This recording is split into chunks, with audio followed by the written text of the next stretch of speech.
Good evening and salutations, my GH fans. Before we get started, so tomorrow I'm still going to put out my video, because I'm still going to sit down and watch GH, so I'm definitely going to be doing a review on it. It's going to be a little bit late, hopefully not too late, but late, because I have a date tomorrow, I'm looking forward to it.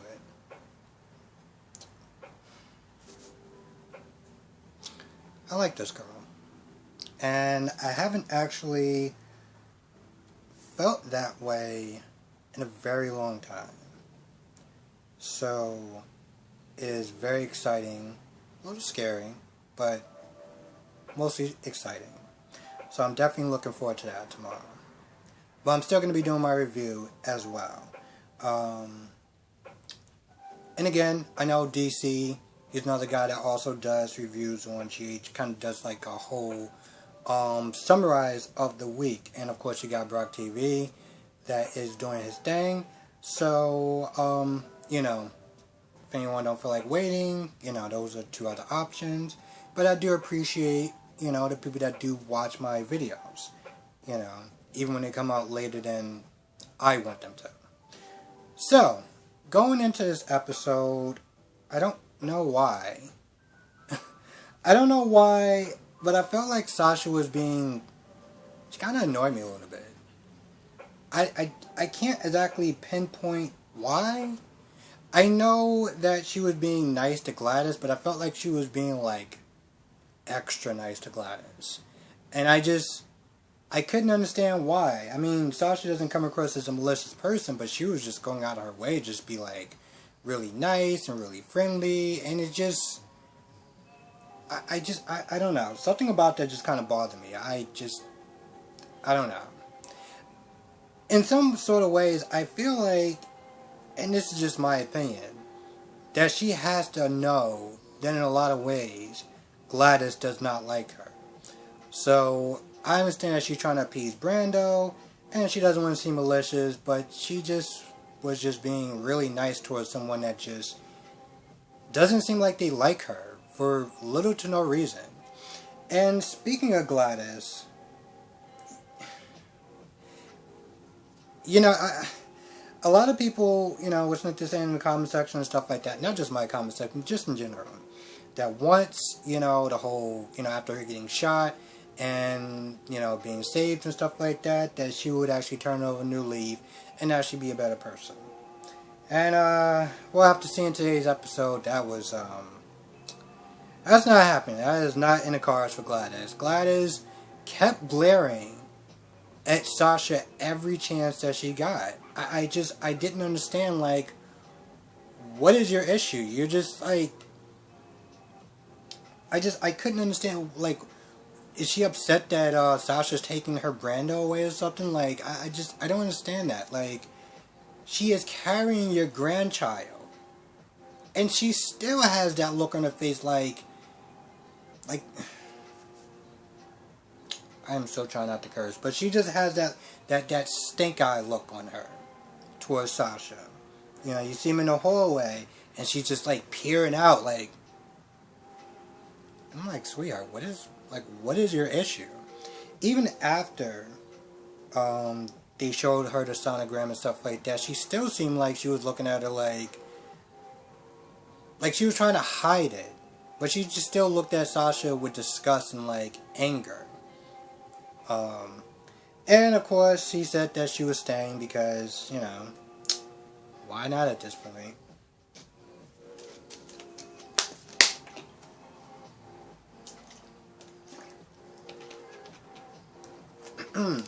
But to honestly tell you the truth, I'm not going to lie. I know a lot of people sitting there thinking that she was going to change, but I was like, why? I mean, once Cyrus is gone, she's been like that her entire life. She's not just going to just suddenly change, just be nice and kind and whatever. She's still going to be the parasite that she's always been. So, yeah. Now let's talk about Chase for a minute. Whatever Finn gave Chase throughout the midpoint of this episode, he was like it actually made him worse. So I'm just sitting there just looking at this whole situation, and I'm just like, are they going to kill off Chase? Like, is that what's going to wind up happening? Because I don't really understand, like, I know a lot of people sitting there thinking it could be Gregory. You know, if they use Gregory's DNA, it may do something. I mean, there's a whole bunch of theories out there, you know, as far as, you know, Gregory being the real father. And maybe Jackie has something to do as far as, you know, having, Cyrus switch the test or whatever. But if that was the case, Jackie would have, you know, she would have came clean. So I don't know what they're doing as far as Chase is concerned. All I know is that he's getting a hell of a lot worse. And we see in the previews that, I don't know if she was talking to Anna or something like that. Really? I don't know if she was meant to talking to Anna or something like that, but they were saying, like, you know, Peter's still an option. Okay. Like, this man is literally at death's door. I don't know where this is going to go. And, like, I don't want to say that out loud because I know it's going to be true. I feel like they may wind up killing Chase off. I feel like they may actually either wind up killing Chase off, which would be a mistake because, well, I'll tell about that afterwards. It would just be a mistake. Or two, they're going to put him in a coma and, you know, they can just kind of just, you know, bring him back later on. I say that because, once again, I think that's his name, Josh or something. You know, he has a newborn. And I'm pretty sure he wants to spend as much time with his family as possible before he goes back to start, you know, shooting and grinding it out and everything. So, I don't know what's going to go on with that. But I feel like that may wind up being one of those two cases. Now, I sit there and say, like, kill him off. But, you know, they killed off Franco, and I feel like they're still getting backlash from that. And not only just that, they killed him off, just brought him back as a different character, and we're just like, alright, cool, this'll work out great. Like, no. I felt like, you know, and again, I go way back. You know, I remember when they killed off Emily, they bring her back as, like, Rebecca Shaw or something like that, and we're just like, yeah, no, this isn't working. No, this isn't working. And then they wind up, you know, she wound up leaving the show again. And I think she said something on Wikipedia, Instagram, or something like that. She was like, yeah, they tried to bring me back as a different character and it didn't work. But I don't know why they think it's going to work for Franco or Roger or whoever. Whatever. But I hope I'm wrong. I really do, because I actually do like Chase. And, I guess we'll just wait and see. Now, Michael, once, you know, they get out the room and stuff,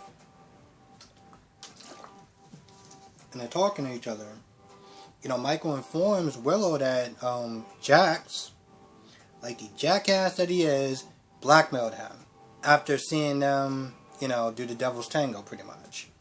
So, you know, pretty much twisted his arm into having Nina have more visitation rights. Which is odd, because, you know, even Willow was like, you know, we were already sitting there considering doing that. So, if the dude would actually just been patient, and not actually try to, you know, manipulate the situation so that way he can get what he wanted, he wouldn't look like so much of a scumbag. But you know what? In a way, I'm actually kind of glad that he did that. Because when you do stuff like that, you do show your true colors. And it's nice to know what kind of person you're dealing with.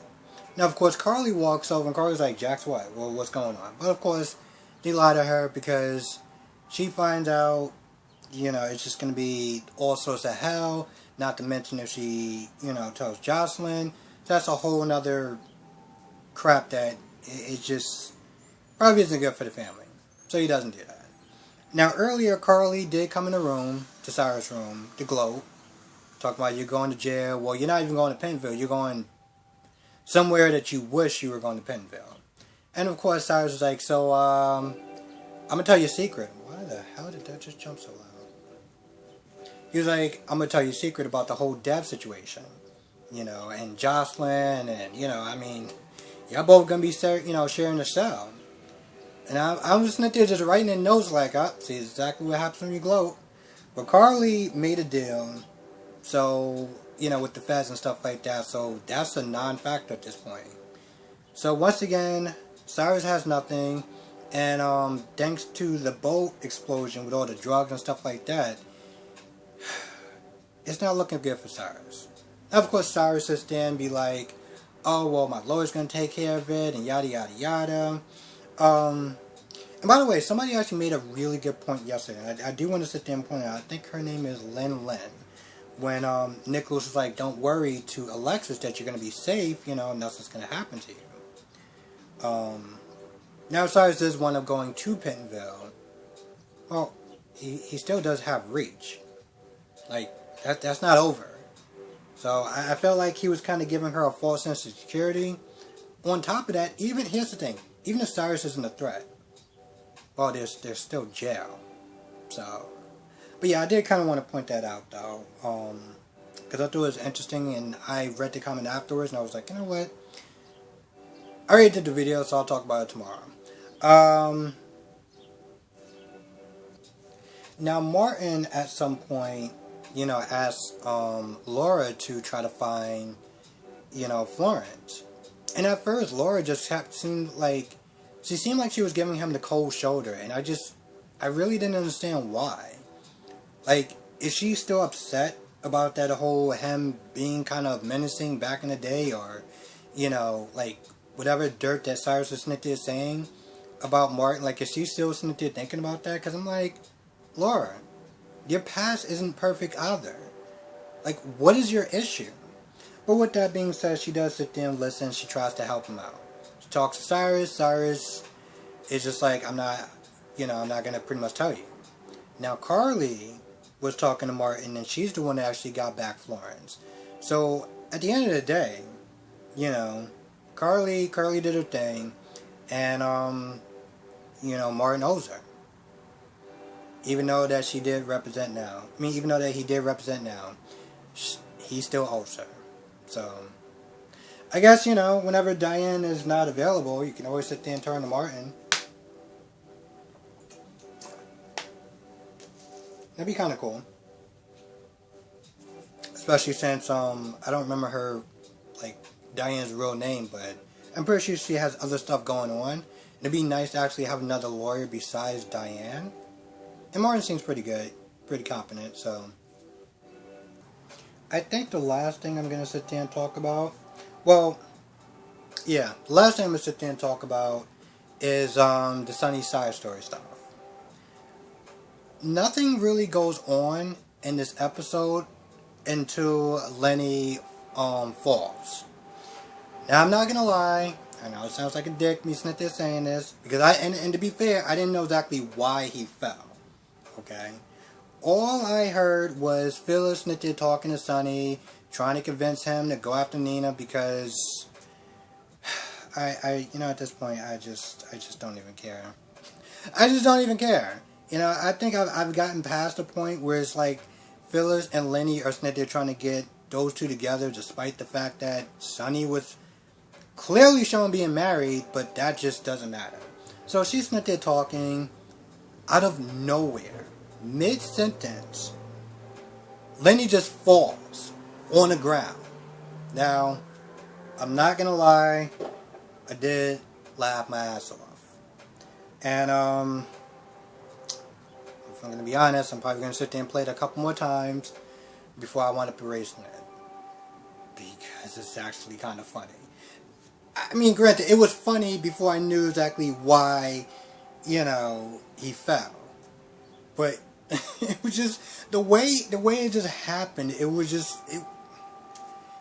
it's just one of those things, like, you can't even sit there and take my word for it. You just gotta sit there and watch it. But it turns out that Lenny has a bad heart. I mean, he's been having a bad heart, but it's gotten worse. And Phyllis is sitting there worried. Sonny is like, yo, what's going on? What are you not sitting there telling her? So, Lenny sits there and tells her that it's a lot worse than what Phyllis even knows.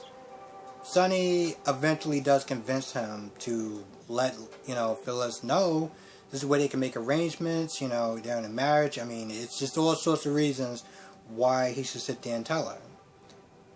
But he, you know, he just like, yo, listen, I'm attending the bar, and, you know, you do what you gotta do. They do eventually wind up talking. Sonny's outside. Now, Lenny wasn't there saying like, oh, why don't you sit there and go on a plane and go after her? With what money?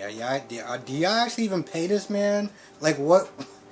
Y'all gonna give him the money? Like, what is this situation? I don't really understand. But anyway, they do sit there and convince him to sit there and try to go to Port Charles. Now, if he's gonna listen or not, that's pretty much on him. But, it is an option.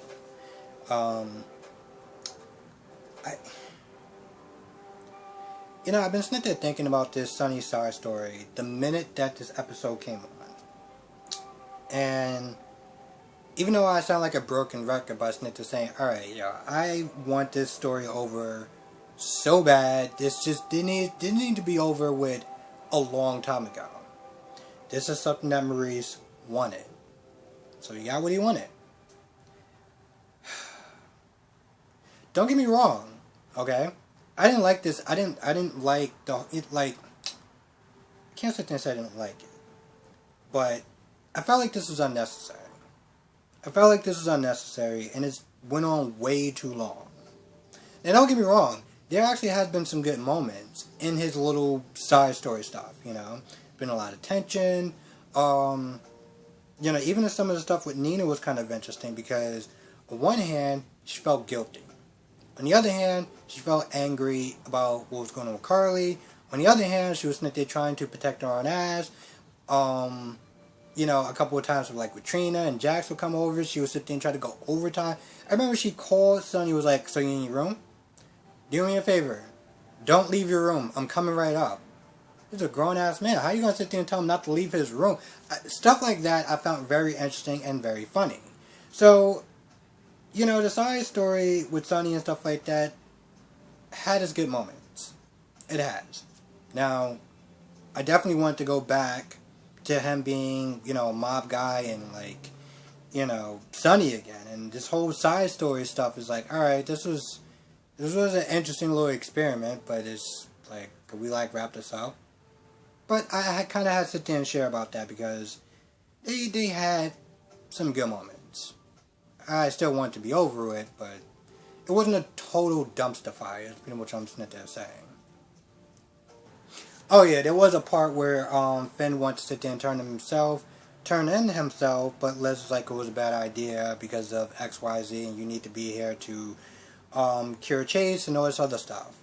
Now, what they don't sit there and talk about is where is Peter's body? What...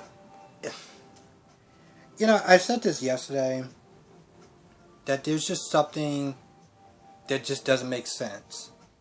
You know, as far as Peter's body being missing, and the fact that Maxie, you know, like, well, not Maxie, but Brooklyn is keeping the baby for me for a little bit. Now, let's be honest.